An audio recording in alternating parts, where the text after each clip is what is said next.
제가 이제 좀 나이에 비해서 빨리 이 지방을 관할하는 감리사라는 직책을 저희 교단에서 맡게 됐잖아요. 그래서 첫 번째 감리사 모임을 저 서초 지방에 있는 영일교회에서 할 때였습니다.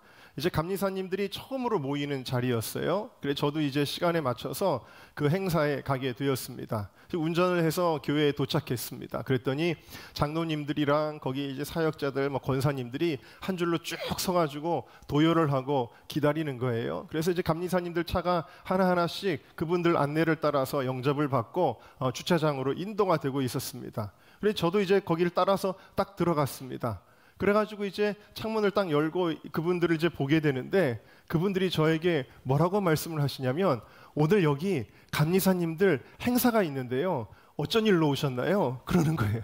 그러니까 저는 아무리 봐도 감리사를 할 만한 그런 이제 나이나 그게 아니니까 저를 못 알아본 거죠. 그래서 저도 관악서 지방 감리사입니다. 그렇게 얘기하니까 감리사님이세요. 그때서야 알아보았습니다. 여러분, 제가 말씀드리고자 하는 거는 뭐냐면요, 우리가 사람을 못 알아보는 거는 그래도 괜찮다는 거예요. 여러분들이 제가 누군지 혹시 밖에서 보시더라도 못 알아보시는 거는 괜찮다라는 것입니다. 그러나 우리 하나님의 아들이신 예수 그리스도를 못 알아보는 분이 한 분도 없으시기를 주님의 이름으로 축원합니다. 요한복음 1장은 이렇게 말씀하고 있는데, 제가 좀 쉬운 성경으로, 우리말 성경으로 좀 준비를 하였습니다. 우리 2절부터 11절까지 한번 찬찬히 저와 여러분이 한 목소리로 같이 읽어보겠습니다. 시작. 그분은 태초에 하나님과 함께 계셨습니다. 모든 것이 그분을 통해 지음받았으며 그분 없이 된 것은 아무것도 없었습니다. 그분 안에는 생명이 있었습니다. 그 생명은 사람들의 빛이었습니다. 그 빛이 어둠 속에서 비추고 있지만 어둠은 그 빛을 깨닫지 못했습니다. 참 빛이 있었습니다. 그 빛이 세상에 와서 모든 사람을 비추었습니다. 그분이 세상에 계셨고 그분이 세상을 지으셨지만 세상은 그분을 알아보지, 그분이 자기 땅에 오셨지만 그분의 백성들이 그분을 그렇죠. 여러분, 하나님의 아들 독생자 예수 그리스도께서 2000년 전에 바로 저와 여러분, 우리 인류를 구원하기 위해 이 땅에 오신 줄로 믿습니다. 그러나 모든 사람들이 알아봤다고요? 그렇지 않다라는 거예요. 모든 사람들이 예수님을 영접했다고요? 그렇지 않았다라는 것입니다. 그래서 예수님도 제자들에게 물었어요. 너희들은 나를 누구라고 생각하느냐? 사람들은 뭐라고 얘기하니? 제자들이 대답하죠. 어떤 사람은 선생이라고도 하고요, 어떤 사람은 선지자라고, 어떤 사람은 세례 요한이 다시 태어난 것이다, 어떤 사람은 엘리야가 다시 환생한 게 아니냐, 그런 이야기를 합니다 라고 그랬죠. 예수님의 제자들에게. 그래서 예수님은 너희는 나를 누구라고 생각하느냐? 그때 베드로가 위대한 고백을 합니다. 주는 그리스도시요 살아계신 하나님의 아들이십니다. 할렐루야. 여러분들이 그렇게 주님은 그리스도시요 살아계신 하나님의 아들입니다라고 예수님을 고백하기를 주님의 이름으로 축원합니다. 오늘날에도 수많은 사람들이 예수님이 누군지 알아보지 못해요. 그래서 오늘 이 시간에도 예수님을 예배해야 하는 이 주일 시간에도 많은 사람들이 자기의 길로, 산으로, 들로, 영화관으로, 가족과의 만남으로, 친구들과의 만남으로, 또 여러 가지 사업과 직장일로 그들의 길로 가고 있다라는 거예요. 예수님이 누구신지를 모른다라는 것입니다. 학교에서 뭐라고 가르치냐면 위대한 성인이다, 우리의 인생의 모범, 윤리 도덕적인 모범이다라고 정도만 이야기하고 있다라는 것입니다. 그러나 우리 예수님은 하나님이십니다. 하나님의 본체이시고 우리의 육신을 입고 이 땅에 오셔서 우리를 위해 죽고 그리고 부활하셔서 영원한 생명을 주시는 구원자이심을 여러분들 믿으시기를 주님의 이름으로 축원합니다. 그래서 계속해서 요한복음 1장은 이렇게 이야기하고 있는데, 우리 12절부터 14절까지를 같이 한 목소리로 읽겠습니다. 시작. 그러나 그분을 영접한 사람들, 곧 그분의 이름을 믿는 사람들에게는 하나님의 자녀가 될 권세를 주셨습니다. 이 사람들이 하나님의 자녀로 태어난 것은 혈통이나 육정이나 사람의 뜻으로 된 것이 아니라 하나님의 뜻으로 된 것입니다. 그 말씀이 육신이 돼 우리 가운데 계셨기에 우리는 그분의 영광을 보았습니다. 그것은 충만한 아버지의 독생자의 영광이었습니다. 할렐루야. 오늘도 육신이 되어 이 땅에 오신 예수 그리스도의 그 영광스러움을 보시기를 주님의 이름으로 축원합니다. 그래서 오늘 여러분들은 예수님이 누구신지를 알아야 되는데, 그래서 제가 예수님 소개를 해드리려고 합니다. 사실 주일날 또 금요일날 연속해서 우리가 창세기 강해를 하고 있습니다. 창세기는 예수님이 오시기도 벌써 3,000년, 4,000년 전에 그 시대에 있었던 일들을 기록해 놓고 있잖아요. 그러니까 지난 금요일에도 창세기 14장 17절에서 1절부터 16절까지를 했는데, 오늘은 이제 성탄주일이니까 마태복음, 마가복음, 누가복음, 요한복음의 맨 앞부분 중에서 하나를 골라서 설교를 해야 되잖아요. 이거는 이제 구약은 벌써 3,000년, 4,000년 전의 일이니까요. 그런데 제가 오늘 그대로 창세기 다음 본문을 여러분들과 함께 성경 봉독을 먼저 하였습니다. 왠지 아세요? 바로 이 4,000년 전의 이야기임에도 불구하고, 예수님이 오시기 전에, 그럼에도 불구하고 여기 예수님이 소개되고 있기 때문이에요. 바로 누구 얘기냐면 예수님을 예표하는 인물이 등장하는데, 아브라함이 전쟁을 승리로 이끌고 나서 돌아올 때에 처음에 소돔 왕이 나와서 맞이를 하고, 그 다음에 등장하는 왕이 있습니다. 그 왕의 이름이 뭐냐면 바로 살렘 왕 멜기세덱이라는 사람이에요. 이 멜기세덱이라고 하는 사람은 정체를 전혀 알 수가 없어요.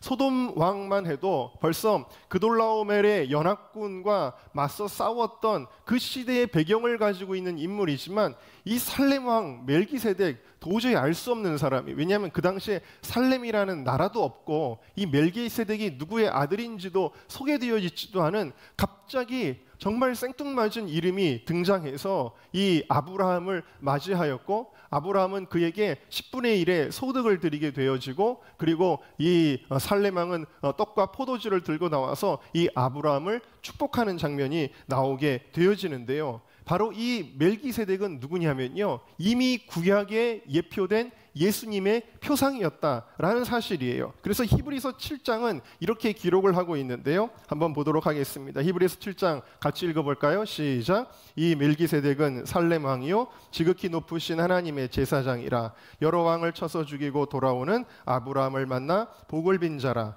아브라함이 모든 것의 10분의 1을 그에게 나누어 주니라. 그 이름을 해석하면 먼저는 의의 왕이요 그 다음은 살렘 왕이니 곧 평강의 왕이요 아버지도 없고 어머니도 없고 족보도 없고 시작한 날도 없고 생명의 끝도 없어 하나님의 아들과 닮아서 항상 제사장으로 있느니라. 자, 누구를 닮았다고요?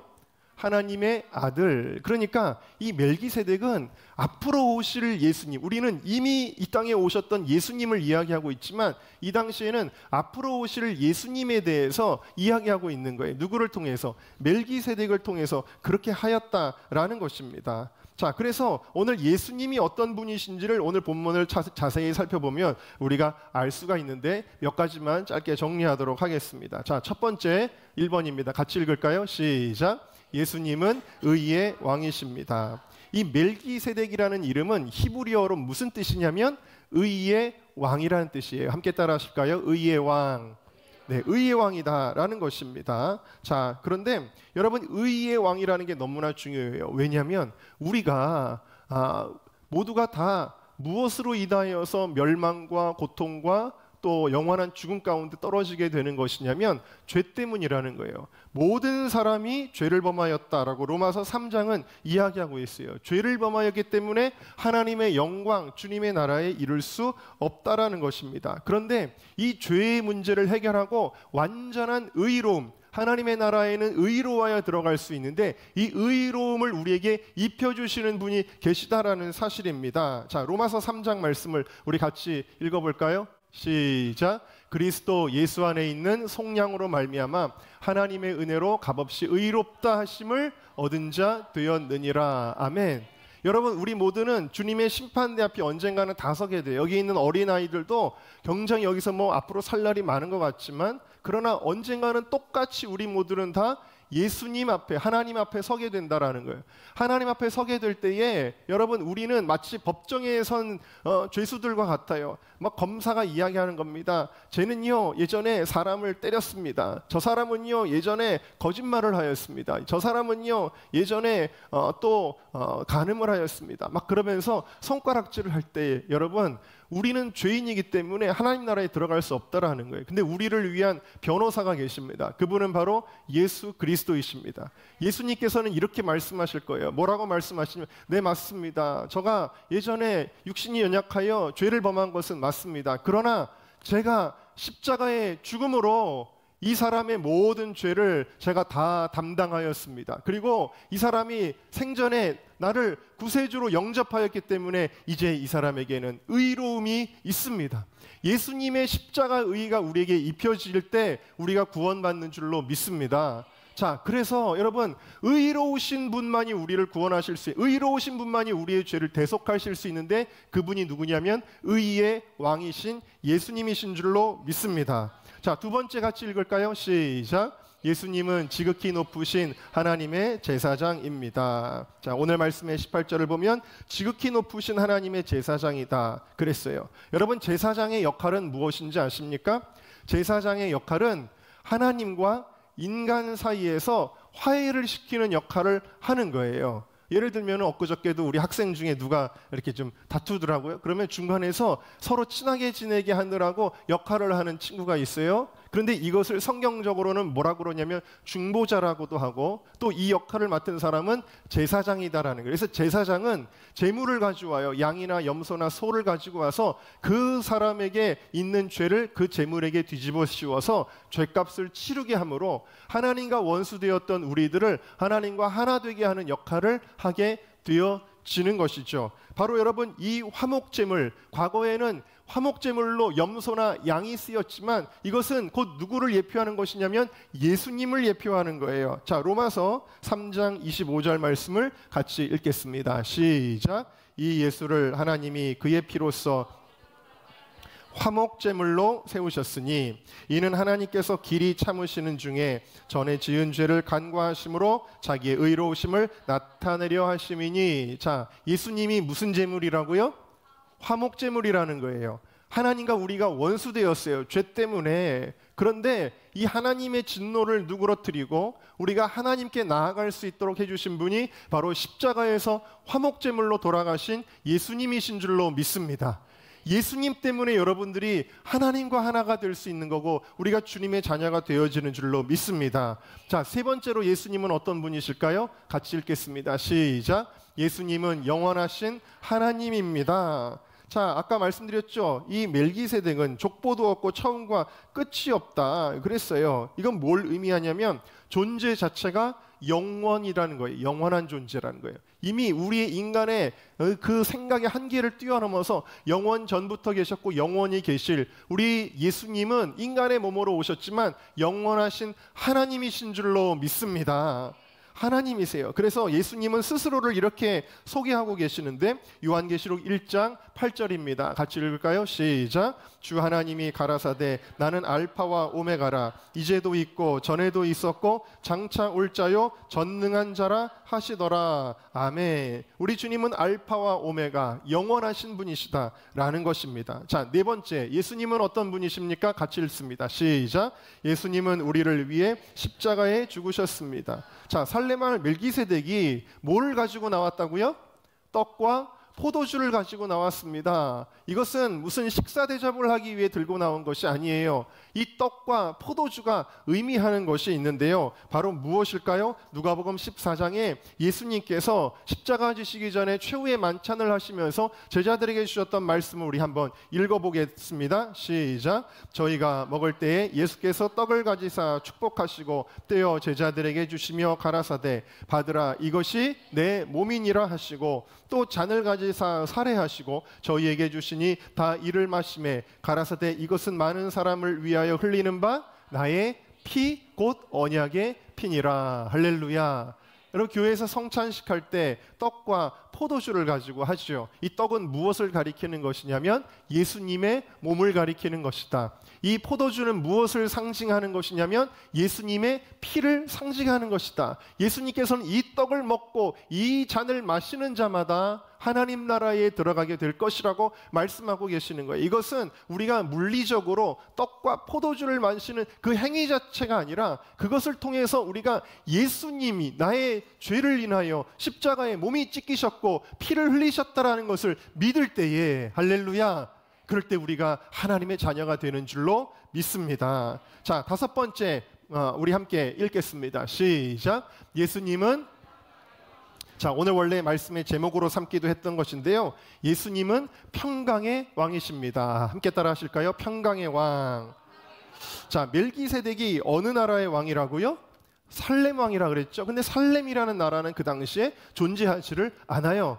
살렘이라는 게 도대체 무슨 뜻일까요? 살렘은 바로 히브리어로 샬롬이라는 말과 같습니다. 샬롬이 무슨 뜻이죠?